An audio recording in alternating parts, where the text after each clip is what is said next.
नमस्कार, news 18 India देख रहे हैं आप। मैं हूं आपके साथ शिवानी पांडे। इस वक्त पश्चिम एशिया में बहुत बड़ी हलचल है। अमेरिकी राष्ट्रपति जो बाइडेन इजरायल में है। इजरायल हमास युद्ध के 12वें दिन स्थिति और भी ज्यादा खराब हो गई है। गाजा के एक अस्पताल में रॉकेट गिरने से करीब 500 लोगों की मौत हो गई, जिसके बाद पूरे पश्चिम एशिया में जैसे आग लग गई और जगह जगह प्रदर्शन शुरू हो गए हैं। पश्चिम एशिया के देश इजरायल पर हमला करने की बात लगातार कह रहे हैं और जानकार अब ये कहने लगे हैं कि कहीं ये युद्ध विश्व युद्ध की तरफ तो नहीं बढ़ रहा।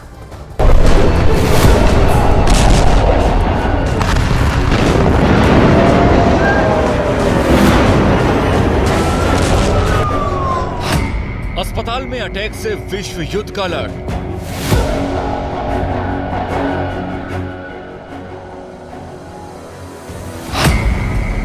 युद्ध में ईरान आएगा, विश्व युद्ध कराएगा।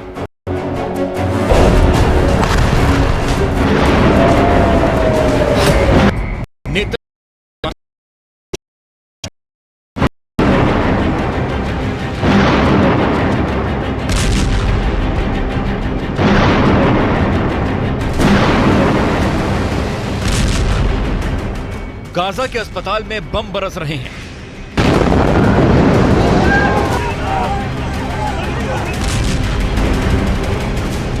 लेबनान सीमा पर आतंकी हिजबुल्ला युद्ध में उतर चुका है।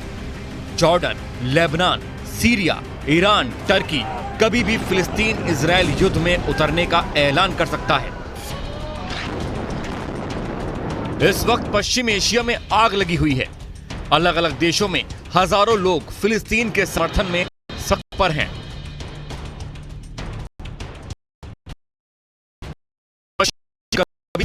भी बड़ा हो सकता है।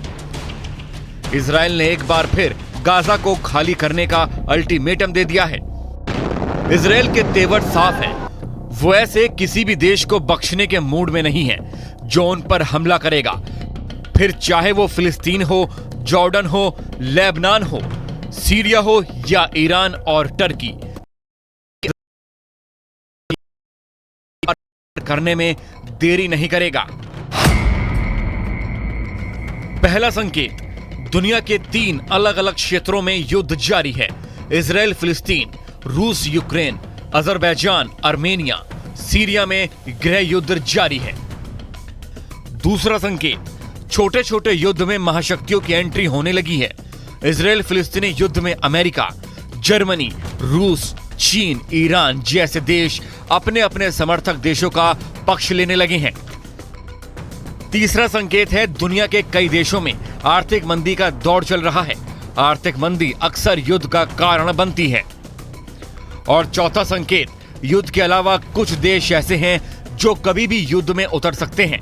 इन देशों के बीच कई विवाद, जैसे चीन और ताइवान, भारत और पाकिस्तान का सीमा विवाद, भारत और चीन का सीमा विवाद है। पहुंच गया है। स्थानीय आतंकी संगठन अब अंतर्राष्ट्रीय स्तर पर काम कर रहे हैं। वो एक देश में मौजूद रहकर विश्व के किसी भी देश में अस्थिरता पैदा करने में सक्षम होने लगे हैं। यही नहीं, इन आतंकवादी संगठनों की कट्टर विचारधारा के समर्थक भी तेजी से बढ़े हैं। हमास इसका बड़ा उदाहरण है, जिसे उसके समर्थक फ्रीडम फाइटर बताते हैं।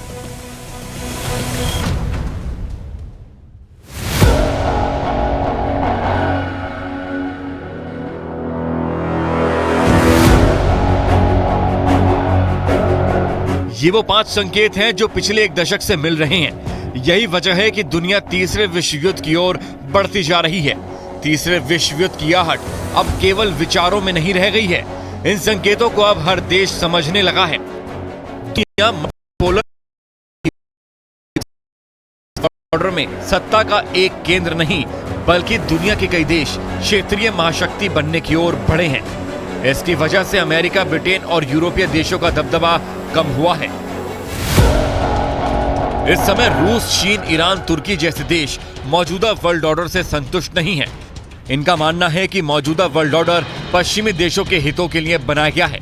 ये देश हर हाल में नया वर्ल्ड ऑर्डर बनाने की दिशा में बढ़ रहे हैं। रूस पूर्वी यूरोप में अमेरिका का दखल नहीं चाहता है।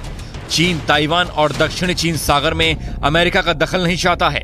वहीं तुर्की एक बार फिर से ओस्मानिया सल्तनत का विस्तार चाहता है।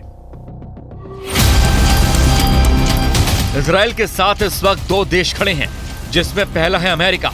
अमेरिका ने भूमध्य सागर में अपने 2 वॉरशिप को भी उतार दिया है। इन पर अमेरिकी फाइटर जेट्स की मदद के तौर पर ये वॉरशिप उतारे हैं। यही नहीं, अमेरिका ने ईरान और दूसरे देशों को इस युद्ध में न आने की अपील की है।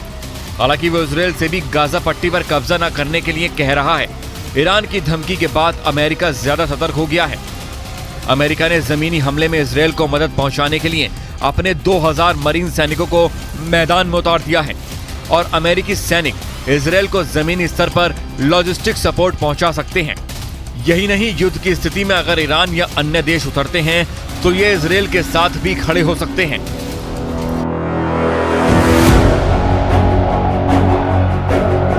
ईरान के सुप्रीम लीडर अली खामनेई ने अपने एक बयान में कहा है कि अगर इजराइल गाजा में सेना भेजता है तो मुस्लिम देशों को उन पर हमले से कोई रोक नहीं सकता। यानी इजराइल अगर गाजा में सेना भेजता है तो 22 देशों की अरब लीग इस लड़ाई में शामिल हो सकती है और अगर ऐसा हुआ तो अमेरिका समेत पश्चिमी देश भी इजराइल के समर्थन में युद्ध में शामिल हो जाएंगे। पश्चिमी देशों के मैदान में आते ही रूस और चीन भी युद्ध में डायरेक्ट या फिर परोक्ष तौर पर समर्थन करेंगे, जिसका नतीजा तीसरा विश्व युद्ध हो सकता है। गाजा के अहलिया एक शोर ने सबको दहला दिया। रॉकेट का एक ऐसा भयानक शोर गूंजा जिसे कई किलोमीटर तक सुना गया।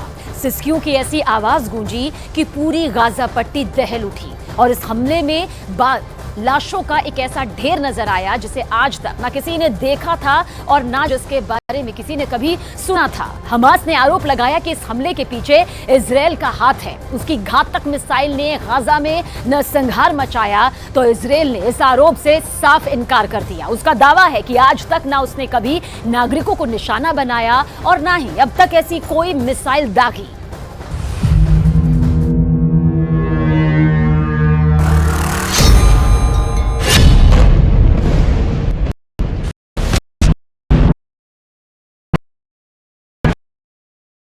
दुश्मन के किले में जब मिसाइल दस्तक देती है तो किसी का नाम और पता नहीं पूछती।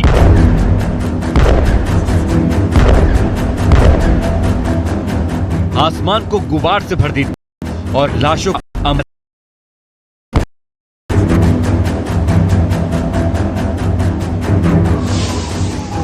ऐसी तस्वीर देर रात गाजा में दिखी जब एक मिसाइल ने गाजा के अस्पताल में बर्बादी का इतिहास लिख दिया।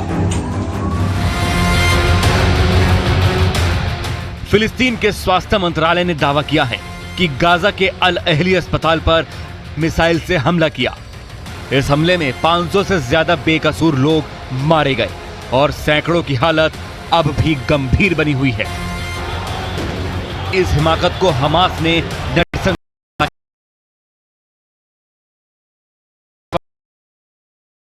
हमास ने साफ कर दिया है कि मौत का बदला अब हमास का एक एक योद्धा इजराइल में तबाही मचा कर लेगा। इजराइल की जमीन को गाजा की तरह खून से लथपथ कर देगा। इजराइल में इतनी मिसाइलें दागी जाएंगी कि इसकी गूंज अमेरिका तक सुनाई देगी।